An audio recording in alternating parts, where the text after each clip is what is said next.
Welcome to Awesome English. I'm Dan. This is lesson 4 in our series on how to write opinion essays. Our learning objective today is to be able to learn about transitional phrases and how we can use them in our essays. Let's get started.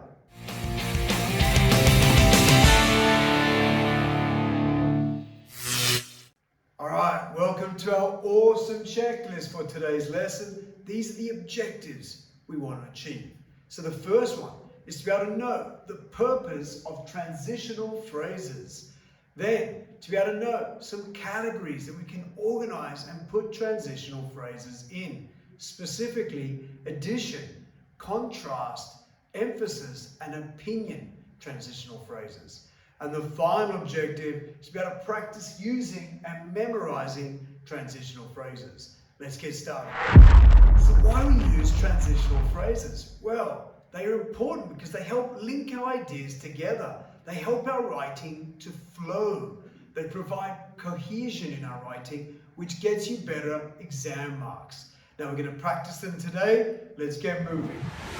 Alright, so let's check out some transitional phrases. Now we have organized them into 4 categories. The first one is addition. Things like additionally, furthermore. The next one is contrast. That's where we compare two things. So we have however, nevertheless. The next one is emphasis. It's where you're putting a lot of emphasis or point on something. So for example, we have above all, in fact, indeed. And then our final one is opinion. So we have things like I believe, I think, in my opinion. So now, over to you. Spend a few minutes. See how many of these transitional phrases you can memorize in about 2 to 3 minutes. Go.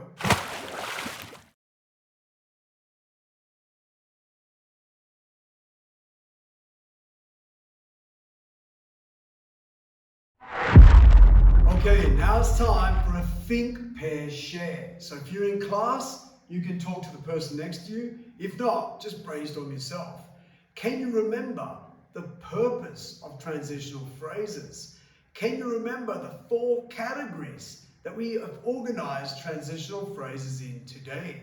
Maybe you can even give an example for each of those categories. Okay, so let's spend a few minutes now. Talk to the person next to you or brainstorm by yourself. Go. Alright, now it's time for some independent learning. I hope you now know what transitional phrases are and what their purpose is. You may even know how to organize transitional phrases into 4 different categories. So now it's over to you. So let's do some independent learning. Let's consolidate what we've learned in this lesson.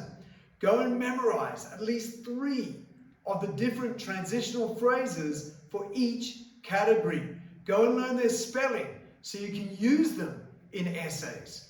Alright guys, I'll see you next time and remember to stay awesome.